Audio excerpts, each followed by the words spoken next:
And regarding these people, Allah subhanahu wa ta'ala states, لَهُمْ جَنَّاتٌ تَجْرِي مِنْ تَحْتِهَا الْأَنْهَارِ.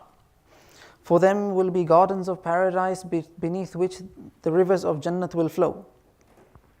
And if you look at the rivers of the dunya, the water will come down from the skies in the form of rain. It will flow down the mountains, it will go down in one direction. It will go from the top to the bottom. However, the rivers of Jannat will be slightly different. If a person is on a higher ground and his river that he has been blessed with in Jannah is on a lower ground, when he wants to drink from that river in Jannah that he has, the river will change direction and flow towards him. These are the blessings of Jannah that Allah subhanahu wa ta'ala has promised for those people. إِنَّ الَّذِينَ آمَنُوا وَعَمِلُوا الصَّالِحَاتِ. In Jannah, Allah subhanahu wa ta'ala states regarding the rizq of Jannah, كُلَّمَا رُزِقُوا مِنْهَا مِنْ ثَمَرَةٍ رِزْقًا قَالُوا هَذَا الَّذِي رُزِقْنَا مِنْ قَبْلِ. When they will be granted the rizq and the fruits of Jannah, they will say, رُزِقْنَا مِنْ قَبْلِ, that we have been granted something like this before. وَأُتُوا بِهِ مُتَشَابِهًا. The thing which they will receive, for example, a fruit, a mango, for example. They will say that we have seen something like this in the dunya also. So in the dunya they had a mango. In the akhirah they were expecting something slightly different. They saw something which looks exactly the same. Here the Mufassirin say, yes, it will look the same. And Allah subhanahu wa ta'ala confirms, وَأُتُوا بِهِ مُتَشَابِهًا. What they will be given will look the same. However, when it comes to the taste will be completely different. These are the blessings that Allah subhanahu wa ta'ala will bless with to the people of Jannah. And the Mufassirin also say that every bite the taste will change. These are the blessings and the fruits of Jannah which will be given to those people. إِنَّ الَّذِينَ آمَنُوا وَعَمِلُوا الصَّالِحَاتِ. They will be blessed with the big success, al-fawzul kabir. They will enjoy the bounties of Jannah for those who accept Iman and carry out the good deeds. And Jannah is for them the favors of Allah subhanahu wa ta'ala and the enjoyments of Jannah. To achieve these things, you need number one, Iman. Iman, to believe in everything conveyed to the ummah by Nabi sallallahu alayhi wasallam, presented to us and preserved and propagated by the Sahaba radiyallahu ta'ala anhum. In our times, our Iman has lows and highs. Despite that, Allah subhanahu wa ta'ala has protected our Iman and ensured that it stays within our hearts. For this, we must be extremely thankful to Allah subhanahu wa ta'ala. Despite our weaknesses, He has never taken this away. It has never been the case that due to our weakness, Allah subhanahu wa ta'ala has taken it away. We have pleaded to Allah subhanahu wa ta'ala and He has granted it back. No. In all cases, Allah subhanahu wa ta'ala has blessed us with Iman, something we take for granted, and also preserved it in our hearts. Iman in the Quran, the book of Allah sent by Allah subhanahu wa ta'ala through His angel Hazrat Jibreel alayhi salatu wassalam, sent in the best of nights, by the best of angels, upon the best of mankind, Nabi sallallahu alayhi wasallam. We have full Iman in the hadith of Nabi sallallahu alayhi wasallam. In the Quran, Allah subhanahu wa ta'ala states, وَالنَّجْمِ إِذَا هَوَى مَا ضَلَّ صَاحِبُكُمْ وَمَا غَوَى وَمَا يَنْطِقُ عَنِ الْهَوَى. Nabi sallallahu alayhi wasallam, whatever he states, he does not state it from himself. وَمَا يَنْطِقُ عَنِ الْهَوَى إِنْ هُوَ إِلَّا وَحْيٌ يُوحَى. Everything he utters is direct wahi from Allah subhanahu wa ta'ala. Life after death, that is something we have full conviction in. And this is something that the mushrikeen of Makkah would make fun of. Abu Jahl, he once got a bone. He crumbled it to dust in front of Nabi sallallahu alayhi wasallam and stated, this is what your Allah will bring back to life. Allah subhanahu wa ta'ala mentions in Surah Yasin, and we read this every single day. أَوَلَمْ يَرَى الْإِنسَانِ. Can insan not see? أَوَلَمْ يَرَى الْإِنسَانِ أَنَّا خَلَقْنَاهُ مِن نُطْفَةٍ فَإِذَا هُوَ خَصِيمٌ مُبِينٌ. That we are the ones that created him from this semen, from this little piece of liquid. And today he is the one that is going against us.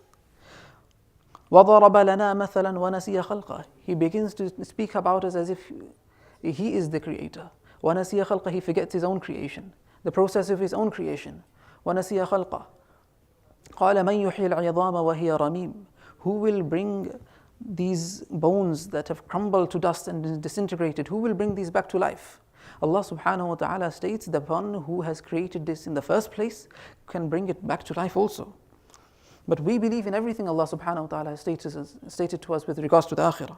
The life in the grave, the question of Munkar Nakir, the day of resurrection, the reckoning, the Pulsirat, Jannat and Jahannam. We believe in everything Allah subhanahu wa ta'ala has sent to us via Nabi sallallahu alayhi wasallam. For example, the journey of Mi'raj, it doesn't make sense. It is not something that our faculty of intellect can comprehend. That for Nabi sallallahu alayhi wa sallam, for him to have travelled from Makkah to Al-Mukarramah, to Baytul Muqaddas, to the seventh heaven, to Sidratul Muntaha, and seen Jannat and Jahannam, Lawh al-Mahfuz, the Qalam, and met with Allah subhanahu wa ta'ala, and returned to the house of Hazrat Hani radiyallahu ta'ala anha, and everything took place in a split second. This is Mi'raj. It doesn't make sense, and it does not need to make sense. The iman that we have in Allah subhanahu wa ta'ala and Nabi sallallahu alayhi wa sallam, this is known as iman bil ghaib. We have iman on the unseen, and this is the test. If you look at the example of Sayyidina Abu Bakr radiyallahu ta'ala anhu, after Nabi sallallahu alayhi wa sallam had completed the Mi'raj, he went and presented it to the people. And Abu Jahl took this opportunity to create a rift between Nabi sallallahu alayhi wa sallam and his most beloved Sayyidina Abu Bakr radiyallahu ta'ala anhu. He went to Abu Bakr radiyallahu ta'ala anhu and had stated that this is something. Do you believe in this? A person can travel from Makkah to Al-Mukarramah, to Baytul Muqaddas, to the heavens, come back down to earth in a split second. He said no. So he took this as an opportunity to divide the ummah, to break Nabi sallallahu alayhi wa sallam, that the person who was closest to him has declined. At this point, as Abu Bakr radiyallahu ta'ala anhu had not been told that this was said by Nabi sallallahu alayhi wa sallam. The moment Abu Jahl mentioned that this is what your Prophet seems to be saying, he said that in that case I believe it to be 100% true. This was the iman that Sayyidina Abu Bakr radiyallahu ta'ala anhu had. He says that I believe on a daily basis, day and night, that wahi comes from the heavens down to the earth from him, to him. Then why is it not possible for him to travel from the earth up to the heavens? This was the yaqeen that they had. This was the iman. Firstly, we need to thank Allah subhanahu wa ta'ala for safeguarding our iman. The next thing that we need to understand, that along with iman you have to have a'mal salihah. That was the other thing that we need. A'mal salihah. For the great success of this dunya and the hereafter, for us to carry out the sunan, the wajibat, the fara'id, those are the things we need to carry out, those are the do's. And the don'ts, that we need to stay away from the haram, the makruhat tahrimi, the makruhat tanzihi. All of these put together for a'mal salihah. Those things that we have to carry out, which are compulsory. Those are the fara'id and the wajibat. And the nawafil, some people refer to it as optional. Completely incorrect. Nawafil are not optional, they are bonus. When we receive a bonus in salary, we do not see it to be optional, whether I can take it or not, we always take it. This is our mentality with the dunya, this should also be our mentality with deen. And Allah subhanahu wa ta'ala states in a hadith Qudsi that my servant does not acquire any nearness to me. My nearness through anything which is more beloved to me other than those things which I have made compulsory on him. So through the fara'is and the wajibat, a person becomes the wali of Allah subhanahu wa ta'ala. He becomes ahab. And then when he carries out the nawafil and the mustahabbat, he becomes the mahbub of Allah subhanahu wa ta'ala. When you carry out our salah, our fasting, our zakat, our hajj, you become ahab. When you carry out the nawafil using the miswak, you do tilawat of the Quran, we engage in tahajjud and dhikr, you become the most beloved of Allah subhanahu wa ta'ala. And two very dangerous notions we need to keep in mind. That when we follow the sunnah of Nabi sallallahu alayhi wa sallam, we should have the full conviction in Allah subhanahu wa ta'ala, then this is my route to becoming the beloved of Allah subhanahu wa ta'ala. The Sahaba radiyallahu ta'ala anhum, they had great love for the sunnah of Nabi sallallahu alayhi wa sallam. Hazrat Abdullah ibn Umar radiyallahu ta'ala anhu is very famous.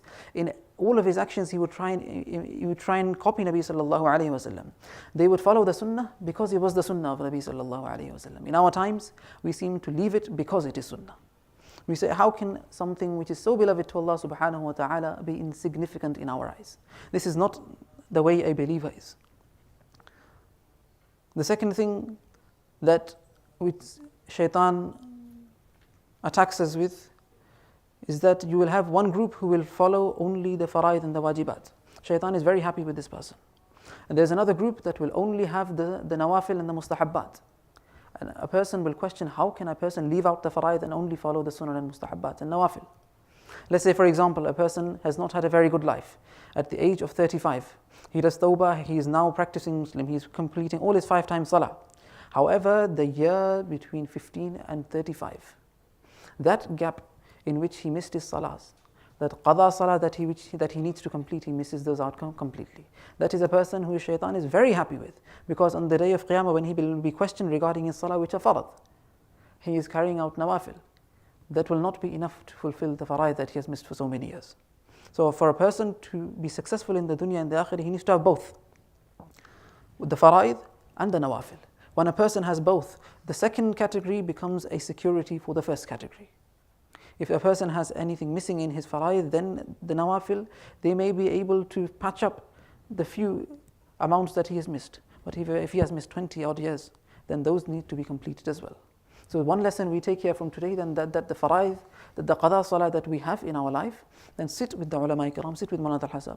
He will be able to calculate it for you, and from then you can make a target of completing this many or so a day. And then slowly, you will be able to complete everything. There was a person in our Darul Ulum in Leicester. He was very old. He started his qada salah at the age of 60. And by 70, he said, I had many qada salah of 30 years. And by the age of 70, he had completed every single one. So he will meet in Allah subhanahu wa ta'ala with a clean record. And we are all younger. Majority of us younger than 60. Some younger than 50, 40. So we don't have many to start off with. Some even young, much younger, 20, 25. There's nothing to do. There's very little to do. So clear your record before you meet with Allah subhanahu wa ta'ala. And never feel any good deed to be small. Never feel any bad deed to be small. The poet says, خَلِّ الذُّنُوبَ صَغِيرَهَا وَكَبِيرَهَا ذَاقَ التُّقَى. Imam Moulana al-Hasab mentioned yesterday, taqwa. What is taqwa? You leave the sins, small and large. لا تحقرن من الذنوب فإن الجبال من الحصى. Don't feel any sin to be small. If you look at a mountain, it is made up of small pebbles. A small sin, building up can become something large. In exactly the same way we feel a fire can ignite, it can cause burns. In the same way, a spark can also do the same. So never feel anything, it is a small sin, it is a minor sin, it can also create the same damage a large sin can do. And Imam Shafi'i rahimahullah ta'ala sums up everything that we have covered so far. That we are here in this dunya to accumulate good a'mal to then present before Allah subhanahu wa ta'ala in the akhirah. He says that تزود من الدنيا فإنك لا تدري إذا جن ليل هل تبيت إلى الفجر كم من فتى أمسى وأصبح ضاحكا وَقَدْ نُسِجَتْ أَكْفَانُهُ وَهُوَ لَا يَدْرِي. He states that when you are in this dunya, use all your efforts to carry out good a'mal. Present a provision before Allah subhanahu wa ta'ala. Gather everything up whilst you're in this dunya. فَإِنَّكَ لَا تَدْرِي, because you do not know. إِذَا جَنَّ لَيْلٌ هَلْ تَبِيتُ إِلَى الْفَجْرِ. When the darkness of the night comes, will you even wake up in the morning to witness the day? كَم مِّن فَتًى أَمْسَى وَأَصْبَحَ ضَاحِكًا. He does not use the example of elderly people. He uses the example of young people. He says, how many people who are amongst in the midst of their youth, they spend their time in negligence, fun and games. Yet the kafan in which their body will be enshrouded in tomorrow, that has already been prepared and come out into the marketplace, and they remain unaware. So the time we have in this world is very short. Not a single one of us knows that when we will depart. Allah subhanahu wa ta'ala has mentioned many times in the Quran that the final day, that the day of judgment will take place. And we need to prepare for the day of judgment. Every single person here knows that it will take place. Allah subhanahu wa ta'ala has never mentioned when it will take place. However, we do not need to know that. Like for example, a person when he begins to learn to drive, he knows at the end there will be a driving test. He doesn't know when it will be test because he has not yet booked the test. But he knows that a test will come, and for that I need to prepare. Hence Allah subhanahu wa ta'ala has informed us that a test will come. You need to prepare. He has not told us when. Just like the driving test, we need to prepare, and we do prepare. In this test we also need to prepare. May Allah subhanahu wa ta'ala grant us the ability to act upon everything that has been mentioned today. May Allah subhanahu wa ta'ala preserve our iman until our final breath, and grant us the tawfiq to carry out a'mali salihah. Now time will be provided for all the brothers to engage in the tilawat of the Quran, and then time will be given for the 40 salat and salam, and time will be stipulated at the end to engage in dua.